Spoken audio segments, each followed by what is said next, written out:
Nós vamos falar hoje sobre um tema bem difícil, né? Um tema bastante desafiador para as nossas vidas, um texto difícil de se entender, de se compreender, mas muito prático, que é o que nós veremos no final. E nós falaremos então hoje sobre o crente infrutífero. O crente infrutífero.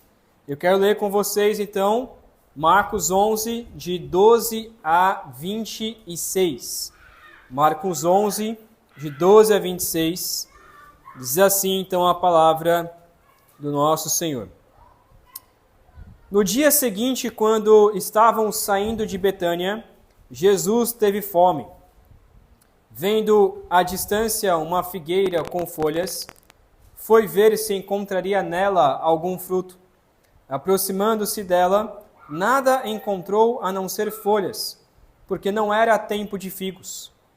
Então lhe disse: ninguém mais coma do seu fruto. E os seus discípulos ouviram-no dizer isso. Chegando a Jerusalém, Jesus entrou no templo, e ali começou a expulsar os que estavam comprando e vendendo. Derrubou as mesas dos cambistas e as cadeiras dos que vendiam pombas, e não permitia que ninguém carregasse mercadorias pelo templo.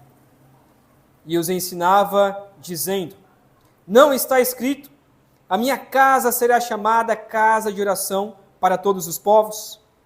Mas vocês fizeram dela um covil de ladrões. Os chefes dos sacerdotes e os mestres da lei ouviram essas palavras e começaram a procurar uma forma de matá-lo, pois o temiam, visto que toda a multidão estava maravilhada com o seu ensino. Ao cair da tarde, eles saíram da cidade. De manhã, ao passarem, viram a figueira seca desde as raízes. Pedro, lembrando-se, disse a Jesus: Mestre, vê, a figueira que amaldiçoaste secou. Respondeu Jesus: tenham fé em Deus. Eu lhes asseguro que se alguém disser a este monte: levante-se e atire-se no mar, e não duvidar em seu coração, mas crer que acontecerá o que diz, assim lhe será feito. Portanto, eu lhes digo: tudo o que vocês pedirem em oração, creiam que já o receberam, e assim lhes sucederá. E quando estiverem orando, se tiverem alguma coisa contra alguém, perdoem-no, para que também o Pai Celestial lhes perdoe os seus pecados. Mas se vocês não perdoarem, também o Pai, que está nos céus, não perdoará os seus pecados. Amém? Vamos orar mais uma vez. Pedimos a Deus que o Senhor fale aos nossos corações através desta palavra, que possamos aprender, ó Pai, a como viver o verdadeiro Evangelho e a não sermos crentes infrutíferos. É o que oramos em nome de Cristo. Amém.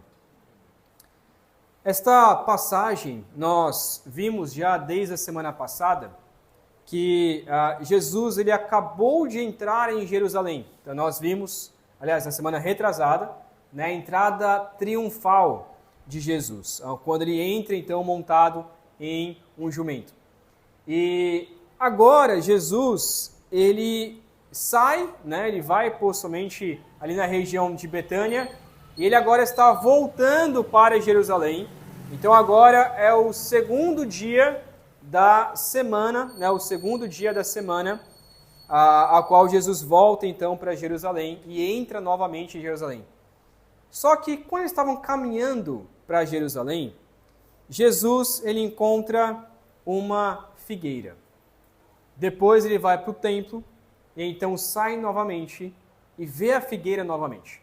Essa situação ela acontece bastante em Marcos. Esse tipo de escrita é o que nós chamamos de sanduíche marcano ou sanduíche marquiano. O que é isso, É um tipo de escrita de Marcos, e é pessoal de Marcos, do Evangelho de Marcos, em que Marcos ele traz três situações. Então ele começa com uma situação, depois ele vai para outra, e depois ele volta para essa mesma situação. Então ele tem uma história e aí por isso que o sanduíche, né, pensa em um hambúrguer, um sanduíche assim, em que você tem o pão, aí você tem a carne no meio, e aí o pão novamente. Então você tem a primeira história, aí você tem uma segunda história no meio, então ele volta para a primeira história para então ensinar uma lição. E é isso que nós vemos nessa história aqui, que é a história da figueira seca. Então Jesus, ele encontra uma figueira primeiro, então amaldiçoa essa figueira, que é o que nós veremos agora.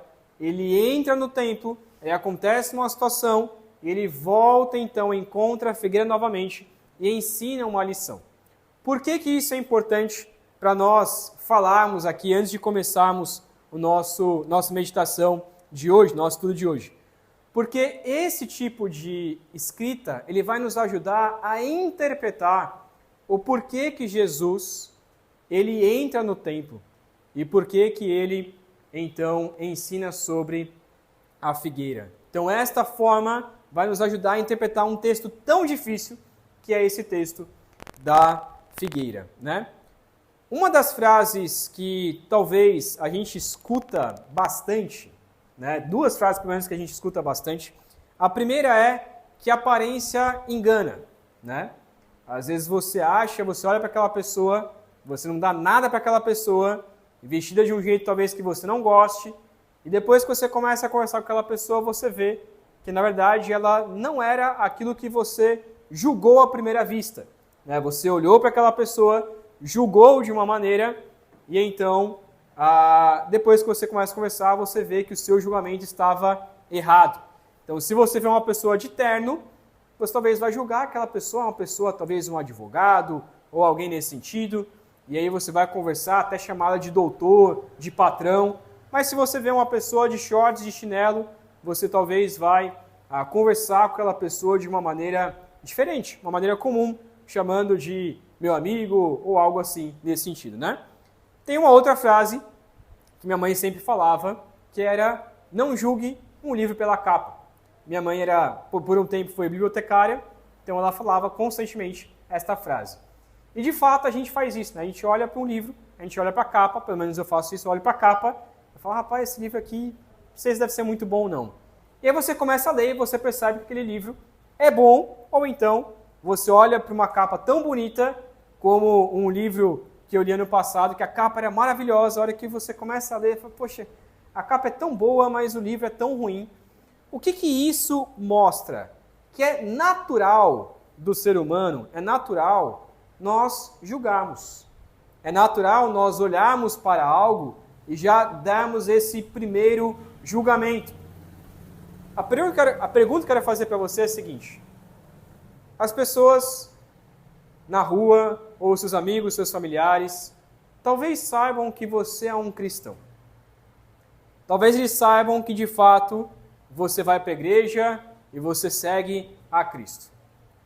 Mas quando eles conversam com você, ou quando eles veem a sua atitude, você demonstra que você, de fato, é um crente verdadeiro.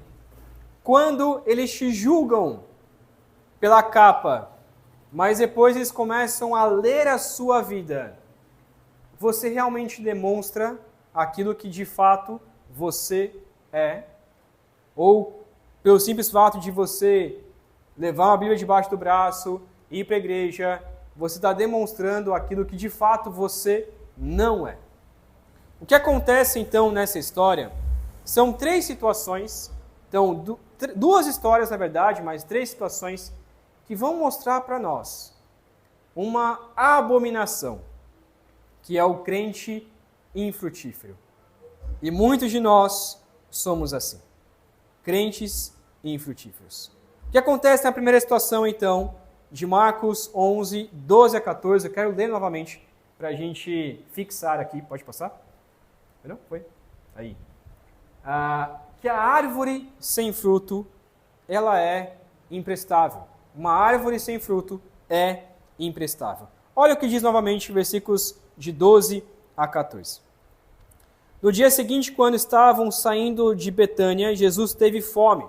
Então Jesus tinha fome, Jesus era humano, ele era ser humano como a gente, ele estava com fome nesse momento, não tinha o que comer ali com os seus discípulos. E então, vendo à distância uma figueira com folhas, foi ver se encontraria nela algum fruto. Aproximando-se dela, nada encontrou a não ser folhas, porque não era tempo de figos. E aqui a gente começa a entrar numa questão meio questionando a Jesus, né? Porque o que acontece aqui? Jesus, ele olha para uma figueira à distância. E aquela figueira está toda folhada, como naquela primeira imagem. Se você não sabe o que é um figo, é este fruto aí. Teve uma vez na vida que eu comi figo enlatado e eu detestei. Não foi bom, não gostei da experiência, mas talvez você goste, né? Só que naquela época, né, na época de Jesus, na verdade até hoje, mas mais na época de Jesus, a figueira é uma árvore até hoje muito típica de Jerusalém e daquela região. Ela dá fruto 2 vezes no ano. Diferente da manga, o que acontece com a mangueira, né? A mangueira, ela tem folha praticamente o ano todo, né? De vez em quando ela dá uma secadinha, mas ela tem folha praticamente o ano todo. Quando ela começa a ficar muito verde, você começa a pensar, daqui a um tempo vai ter o fruto. E é o que acontece com o processo da mangueira. Ela primeiro vai florescer, né? Vai começar a florescer, aquelas flores branquinhas, e daquela flor branquinha pequena, ou amarelinha, algo assim, ela começa a surgir um pequeno carocinho verde. Nesse carocinho verde, ele começa a crescer até dar, então, finalmente a manga, que a gente tanto gosta e que o irmão João trouxe para mim hoje, né? Obrigado, irmão João, por isso. Com certeza eu vou gostar muito de comer. E o que é, então, esse processo? A gente fica guardando. Lá em casa, ainda está naquele primeiro processo de começar a nascer bem pequeno. Então, agora é a época que a gente vai começar a esperar a nascer as mangas. E até enjoar, né, de tomar suco de manga ou algo assim. Só que com o figo era diferente. O que acontecia com a figueira? A figueira, quando ela folhava, quando as folhas ficavam verdes, já era significado de que tinha figo. Então ela passava o ano todo, ela passa o ano todo seca, e aí 2 vezes ao ano ela folha, e naquele momento de folhar a planta já nasce então o figo. Só que de vez em quando, então ela tem dois momentos no ano, dessas 2 épocas, só que de vez em quando, em alguns outros momentos, pode ser que alguma figueira, ela nascesse as folhas e desse o seu fruto. E é chamado então da figueira, do figo fora de época. E isso era muito bom. E essa árvore era muito boa, porque dava um figo fora de época. E com certeza, se você tiver uma mangueira que dá fora de época, poxa, vai ser especial, né? Porque você vai comer manga no momento que não é tão comum. O que acontece com Jesus é justamente isso. Jesus olha esta figueira, olha que ela está verde, e aí automaticamente o pensamento é: tem figo.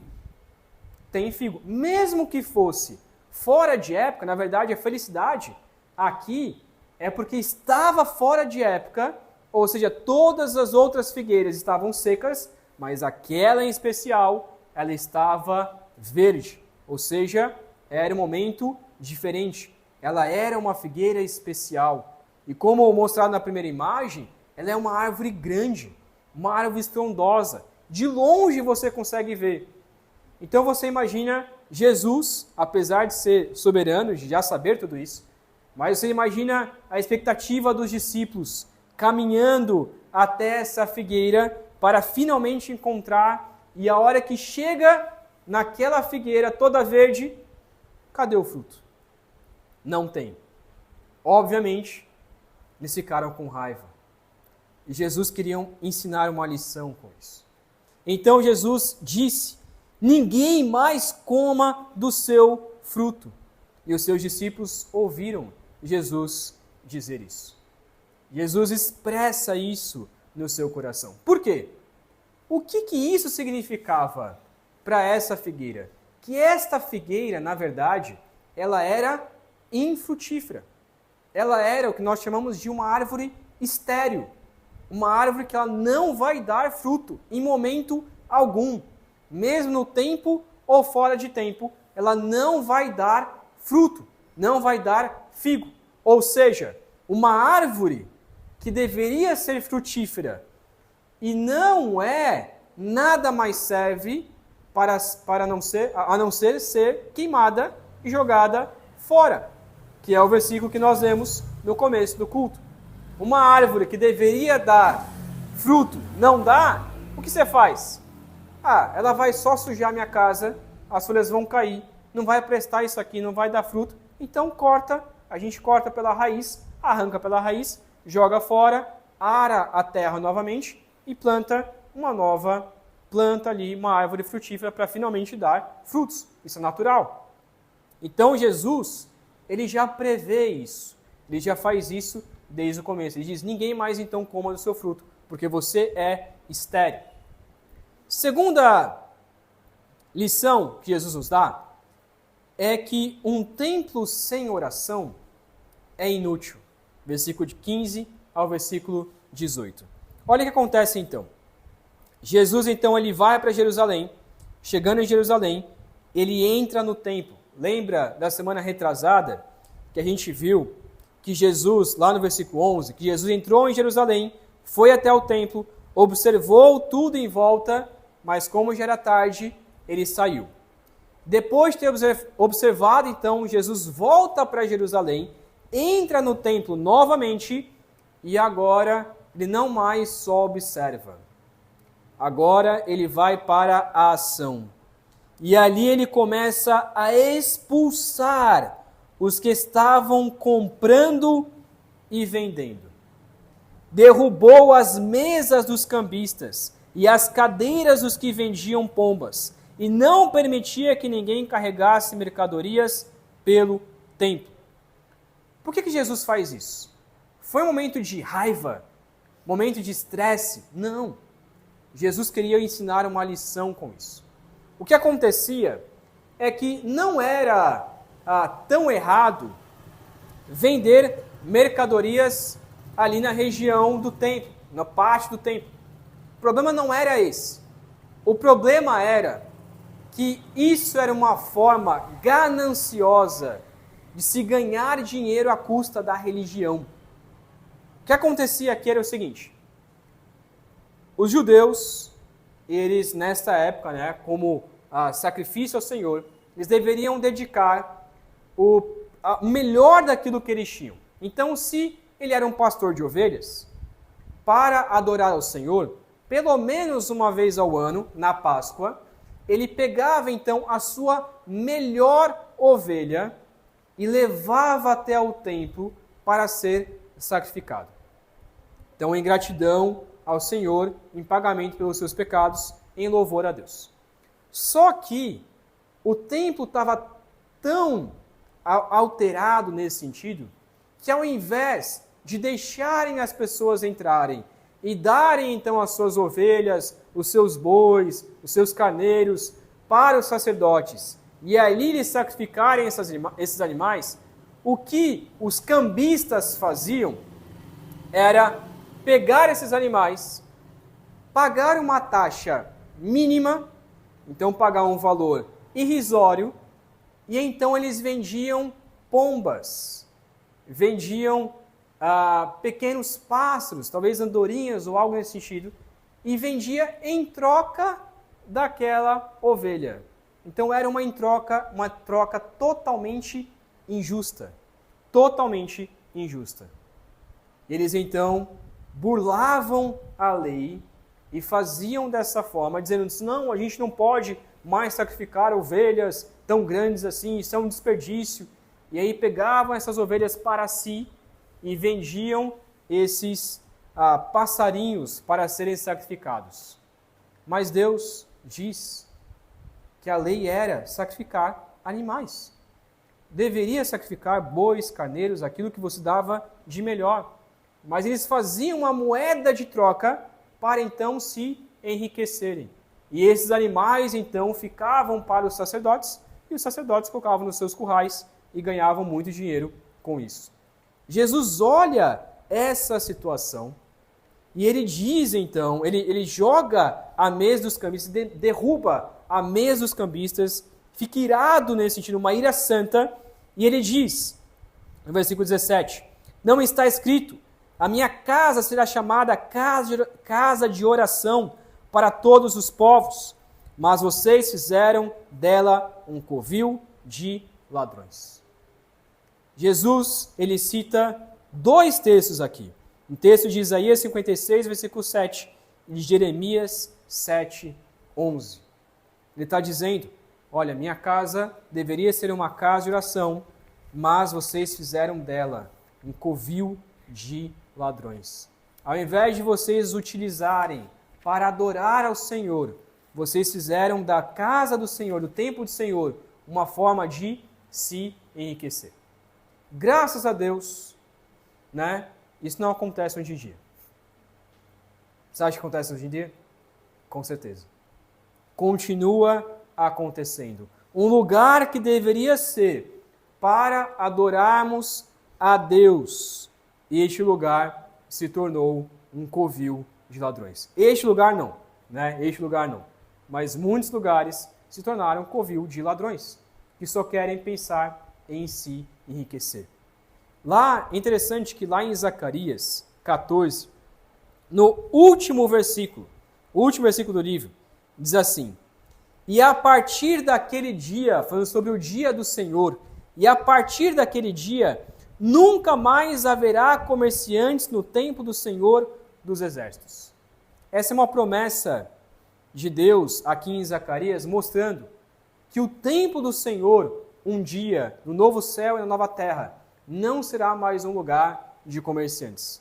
As pessoas que hoje recebem lucro utilizando a igreja, utilizando o templo do Senhor, naquele dia, no dia em que será estabelecido o novo céu e a nova terra, a nova Jerusalém, nunca mais as pessoas se enriquecerão à custa da religião. O que então Jesus ele quer nos ensinar? Ele quer nos ensinar que um templo, que deveria ser uma casa de oração, se não tiver oração, se não tiver adoração a Deus, esse lugar é um lugar inútil. É um lugar que não presta para nada. Não presta para nada. E é por isso que Jesus joga a mesa dos cambistas, e por isso que depois, em outro evangelho, ele vai dizer que o templo será destruído, provando então que no ano 70 o templo foi destruído, e também provando que ele, como templo verdadeiro de Deus, seria destruído e reerguido no terceiro dia. Mas é por isso que Jesus está dizendo que o templo de Jerusalém, que foi destruído cerca de 70 anos depois, esse templo de Jerusalém, ele não prestava para mais nada. Porque a sua função era para ser uma casa de oração. Mas eles fizeram de um lugar santo um lugar profano. E é por isso que ele foi destruído. E até hoje, o que está no lugar do templo é uma mesquita que está no lugar do templo. Versículo 18 diz então que os chefes dos sacerdotes e os mestres da lei ouviram essas palavras e começaram a procurar uma forma de matar a Jesus. E aqui é que começa, ou que começa ainda mais, né, a raiva dos sacerdotes de querer matar a Jesus. Porque o texto diz, o temiam, visto que toda a multidão estava maravilhada com o seu ensino. Então aqui Jesus quer provar que um templo sem oração, uma casa que deveria ser casa de oração, sem oração é inútil. E por fim, voltamos então na história de Marcos 11, 19 a 26. Então ele conta a primeira história da figueira, depois ele vai para o templo e agora ele volta para a figueira, mostrando para nós que um crente sem fé é hipocrisia. É hipocrisia. Olha o que diz versículos 19 ao 26. Ao cair da tarde, eles saíram da cidade. De manhã, ao passarem, viram a figueira seca desde as raízes. Pedro, lembrando-se, disse a Jesus: Mestre, vê, a figueira que amaldiçoaste secou. Respondeu Jesus: tenham fé em Deus. Até aqui por enquanto. O que acontece então nessa história? Jesus vai para o templo, ele sai do templo, no outro dia de manhã, eles passam pelo mesmo lugar, aquela figueira que Jesus amaldiçoou, secou. Então, de fato, a maldição de Jesus sobre aquela árvore, de fato aconteceu. E Pedro se lembra, e Pedro olha Jesus, realmente secou, a sua palavra tem poder. Os discípulos com certeza ficaram maravilhados com essa situação. E Jesus agora usa essa situação da figueira para nos ensinar uma lição valiosa. Ele diz o seguinte: tenham fé em Deus. Eu lhes asseguro que se alguém disser a este monte, levante-se e atire-se ao mar, e não duvidar em seu coração, mas crer que acontecerá o que diz, assim lhe será feito. O que Jesus está dizendo aqui é o seguinte: se você é um cristão e você tem fruto, qual que é o fruto do crente? O fruto do crente é a sua fé. Assim como a árvore sem fruto é imprestável, assim como o tempo sem oração é inútil, um crente sem fé, ele também é imprestável, ele também é inútil, e isso é hipocrisia. Não existe crente sem fé. Por isso que a frase, o justo viverá pela fé, é repetida pelo menos 4 vezes na Escritura. Tanto em Gênesis, quanto em Abacuque, Romanos e Gálatas. E Hebreus também, então são 5 vezes. Essa frase é repetida 5 vezes. O justo, ele vive pela fé. O crente, ele vive pela sua fé. E é por isso que Jesus começa a dizer: olha, eu digo a vocês, se vocês virem este monte e falarem, monte, jogue-se ao mar, e vocês tiverem uma fé suficiente de crer que isso vai acontecer, isso será feito. É claro que Jesus está exagerando aqui. Está colocando uma coisa exagerada. Mas o que ele está colocando aqui é que há situações tão difíceis que parecem como este monte que não sai do lugar. Mas se vocês disserem com fé, eu creio que vai acontecer, e eu confio de que Deus ele é poderoso para fazer, então isso vai acontecer, se assim Deus quiser. Mas o ponto é que nós devemos ter esse tipo de fé. Fé para crer que se Deus quiser, Ele pode mover montanhas. O crente tem que ter esta fé de acreditar que Deus pode fazer até mesmo montanhas se moverem. Ele continua, versículo 24: portanto, eu lhes digo, tudo que vocês pedirem em oração, creiam que já o receberam, e assim lhes sucederá. Como que nós temos fé, então? Pedindo ao Senhor em oração. Eu oro ao Senhor, eu peço, e se for da vontade de Deus, vai acontecer. Se for da vontade de Deus, vai acontecer. Um dos maiores exemplos que eu sempre gosto também de dizer e reler sobre a vida dele, a gente sempre tem que reler, sempre gosto de reler, acho que eu vou ler novamente, é a história de George Miller. George Miller, ele foi um grande homem de oração.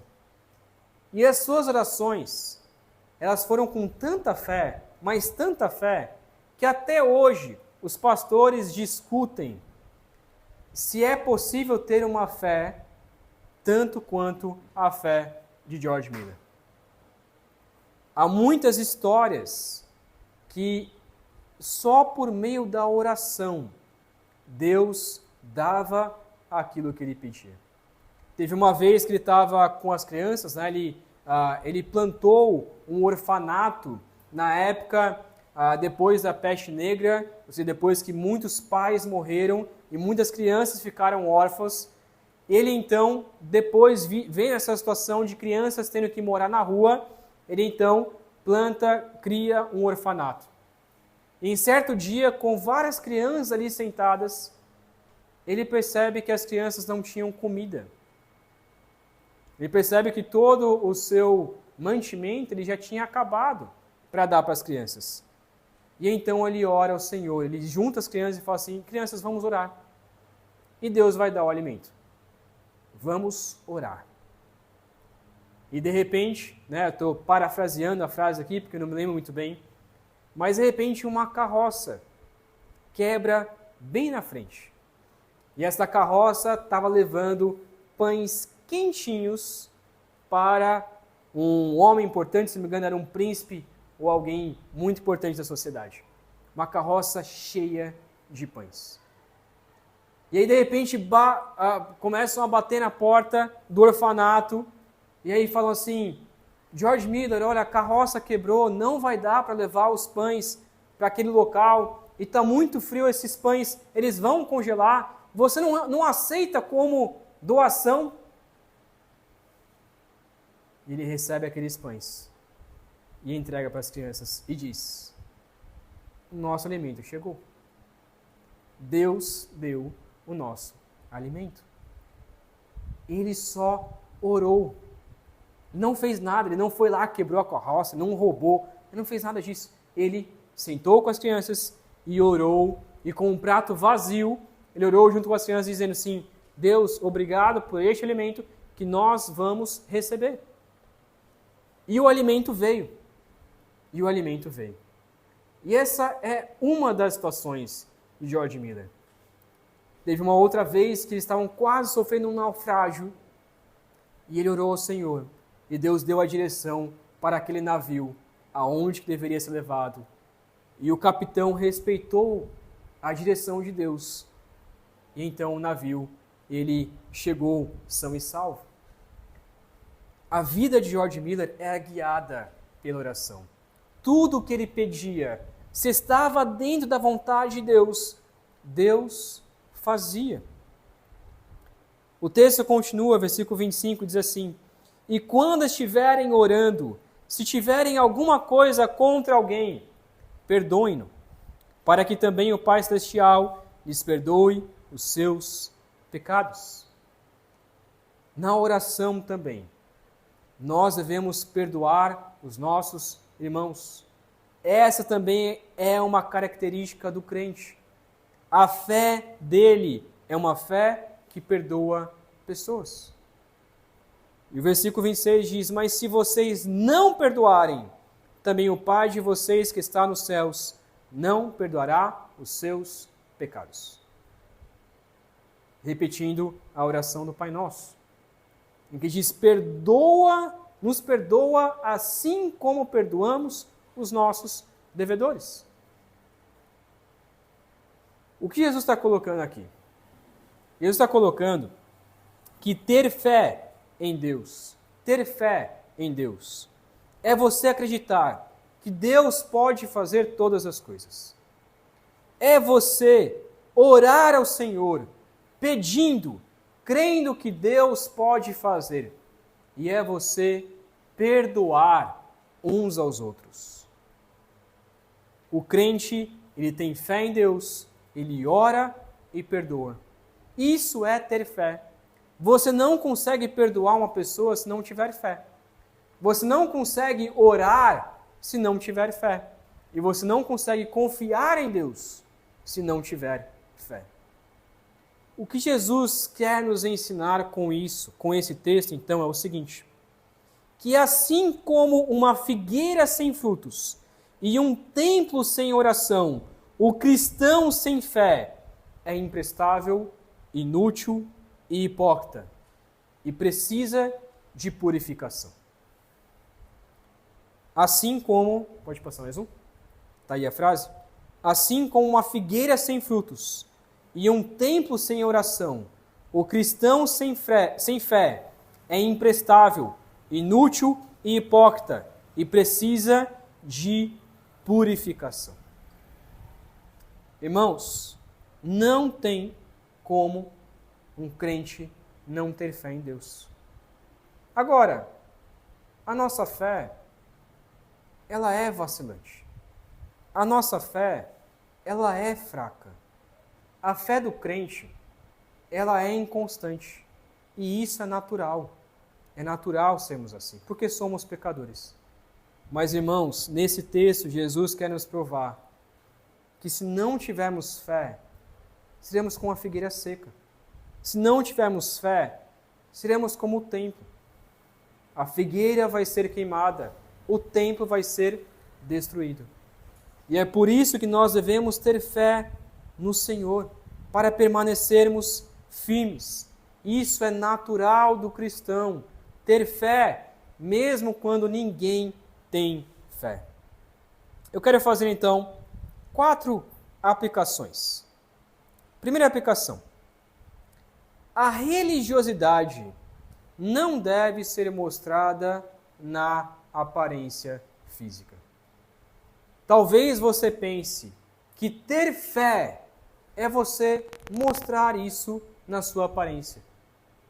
É você deixar o cabelo crescer, é você fazer a barba, é você usar uma roupa longa, é você não fazer certas coisas no seu corpo, é você usar uma vestimenta limpinha, ou usar um terno e gravata, usar uma Bíblia, colocar uma Bíblia debaixo do braço e tudo mais. Não tem nada de errado em você ter esse tipo de aparência. O problema é quando você quer, por meio desta aparência, mostrar que você tem fé. O problema é esse. Não tem problema nenhum você querer, não, quero usar terno e gravata. Eu me sinto bem com terno e gravata, eu me sinto bem indo para a igreja com terno e gravata. Não, eu quero usar uma roupa casual. Não, eu quero deixar o cabelo crescer. Eu me sinto, acho que com o cabelo crescido eu consigo adorar mais o Senhor, ou com o cabelo curto eu consigo adorar mais o Senhor. Não, eu quero vestir as mulheres, obviamente, né? Vestir uma saia longa, me sinto melhor assim, eu sinto que eu estou adorando mais ao Senhor, me sinto mais pura diante de Deus. Ok, ótimo.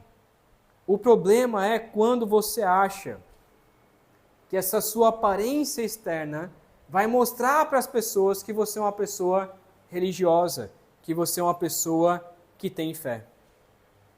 Lá em Mateus 6, 16 a 18, Mateus 6, 16 a 18 diz assim, Mateus 6, 16 a 18. Quando vocês jejuarem, não fiquem com uma aparência triste, como os hipócritas, porque desfiguram o rosto a fim de parecer aos outros que estão jejuando. Em verdade lhes digo que eles já receberam a sua recompensa, mas você, quando jejuar, unja a cabeça e lave o rosto, a fim de não parecer aos outros que você está jejuando, e sim ao seu Pai em secreto. E o seu Pai, que vem em secreto, lhe dará recompensa. Esse texto nos mostra, então, como que os hipócritas agem.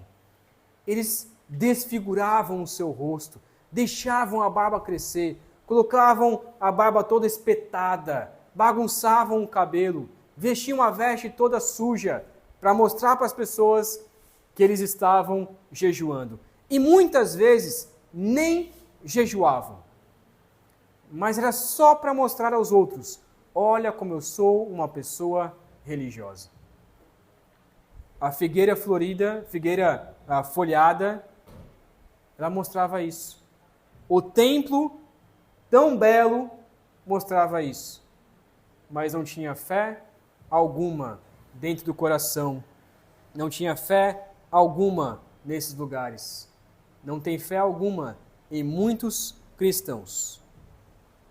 Por isso, lá em 2 Timóteo 3,5, e é a segunda aplicação, 2 Timóteo 3,5 diz assim, falando sobre os falsos mestres. Tendo forma de piedade, mas negando o poder dela. Fique longe desses também. Paulo está dizendo a Timóteo, olha, os falsos mestres, eles têm forma de piedade. Há muitos pastores que você olha para aquele pastor e você diz, rapaz, aquele homem é um homem de Deus. Você olha para muito crente e você diz, naquele crente é um crente bom. Mas quando você começa a chegar mais perto, você vê que apesar de ter uma forma de piedade, nega o poder da piedade. Pastores que pregam a palavra de forma excelente, mas nunca oram, não têm uma vida com Deus. Crentes que dizem, estão na igreja todo domingo, toda quarta-feira, mas não leem a Bíblia um dia na semana. Isso é ter forma de piedade, mas não acreditar no poder de Deus, não acreditar em Deus, não acreditar nele. Não finja ser piedoso, quando na verdade você não busca a Deus de verdade. Terceira aplicação, João 7, 24.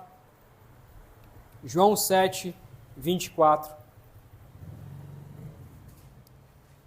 Diz o seguinte, não julguem segundo a aparência, mas julguem pela reta justiça. Nós não podemos julgar as pessoas dizendo que ela é cristã ou não, pela sua forma de vestir, pela forma como ela está. Eu tenho certeza que se vocês conhecerem algumas pessoas que são crentes e fazem missões urbanas, né, missões em cidades grandes, talvez esses crentes viessem para a nossa igreja com a vestimenta que eles vestem nessas missões urbanas, a gente olharia e falaria assim, rapaz, aquele cara não é crente não. Porque eles estão alcançando a Cristo daquela forma. Estão alcançando pessoas a Cristo com aquela vestimenta. A gente julga muitas pessoas segundo as suas vestes. Mas não podemos julgar as pessoas segundo as vestes, e sim segundo o seu coração. Sim, devemos julgar as pessoas, mas segundo a reta justiça de Deus. Segundo aquilo que realmente ela é. Não segundo aquilo que ela demonstra, mas segundo aquilo que ela é. Última aplicação, quarta aplicação. Mateus 3, versículo 10. Mateus 3, 10. Diz o seguinte: e o machado já está posto à raiz das árvores. Portanto, toda árvore que não produz bom fruto é cortada e lançada no fogo. Irmãos, nós devemos tomar muito cuidado, porque uma árvore que não dá frutos será jogada no fogo. Jesus não está falando sobre perda de salvação. Jesus está dizendo sobre aqueles que nunca foram salvos, que mostraram uma falsa aparência, como diz Hebreus, que fizeram grandes coisas, mas nunca tiveram fé. O justo vive pela fé. Se você não tem fé em Deus, não adianta nada. Como diz Jesus aos fariseus, você é um sepulcro caiado. O que é um sepulcro caiado? É um sepulcro, um túmulo, né? Na verdade, um sepulcro mesmo, né? Onde enterra ali aquele caixão de madeira. E nesse caixão de madeira é todo talhado. Ele é todo enfeitado. É algo bonito de se ver. Aquele caixão assim que tem até folhagens de ouro. Mas para que serve um caixão folhado de ouro? Sendo que dentro desse caixão há morte. E quando Jesus diz que os fariseus eram sepulcros caiados, ele está dizendo isso. Vocês são caixões enfeitados, mas por dentro não há nada. Por dentro não tem fé em Deus. Não tem fé alguma no Senhor. Como podemos então ter fé em Deus? Jesus nos ensina. Os versículos 19 e 26. Confiar no poder de Deus. Orar constantemente ao Senhor e perdoar uns aos outros. É a forma como nós somos então purificados. O cristão tem fé, e tem esta fé porque entendeu o que Cristo Jesus fez na cruz por ele. Ele entendeu a morte expiatória de Jesus. Ele entendeu que Jesus pagou pelos seus pecados. O verdadeiro crente, ele tem fé, ainda que seja uma fé inconstante, ainda que seja uma fé vacilante, que precisa melhorar, mas ele não é um sepulcro caiado porque há vida no seu coração. Há vida, há fé dentro de si. O que nós devemos orar então, se somos cristãos de verdade, é orar ao Senhor dizendo o seguinte: Deus, me ajude a não ser uma árvore sem fruto que é impestável. Me ajude a não ser um templo sem oração que é inútil. Me ajude a não ser um crente sem fé, porque isso é hipocrisia. Que Deus nos ajude a termos mais fé nele, a orarmos mais, a confiarmos mais no seu poder, a termos fé e perdoar uns aos outros, porque Jesus nos perdoou. Que Deus nos ajude nisso e saiba que somente Deus pode te ajudar a ter fé. Você pode vir para a igreja todo domingo, você pode mudar as suas vestes, você pode comprar uma Bíblia maior, você pode deixar seu cabelo crescer, você pode fazer o que for. Mas se você não tiver fé em Deus, não adianta nada. E só quem pode dar fé não sou eu, não é ninguém aqui. A única pessoa que pode dar fé é o Senhor Jesus. É o Senhor Jesus. Vamos orar. Pai querido, somos tão falhos, ó Deus, e muitas vezes tão hipócritas. Mas, Pai, nós te pedimos que o Senhor nos ajude a termos uma fé suficiente para crer no poder do Senhor. Ó Pai, que não sejamos como uma árvore sem fruto e nem como um templo sem oração, mas que tenhamos fé em Ti, mesmo que seja uma fé fraca, vacilante, mas que o Senhor nos ajude a termos ainda mais fé, a confiarmos ainda mais no Seu poder.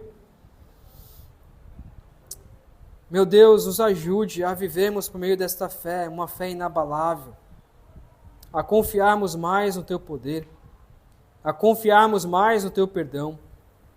Nos ajude, ó Pai, a dobrar mais nossos joelhos e orar por mais tempo, a ler mais a Bíblia, não só como uma religiosidade, mas ler a Tua palavra, porque a Tua palavra é vida.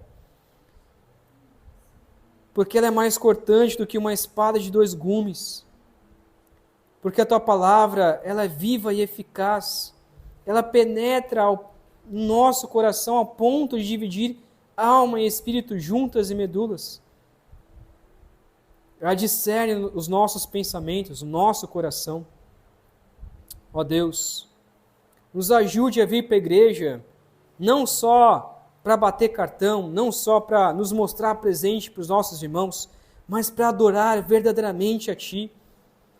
Vir à igreja preocupado somente em adorar ao Senhor.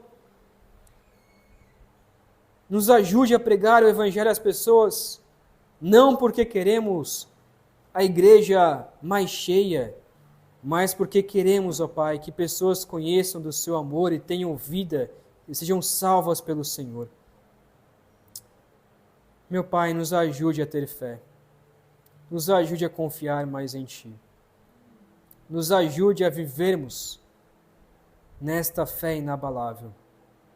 Assim oramos, pedindo que o Senhor nos ajude em nome de Cristo Jesus. Amém.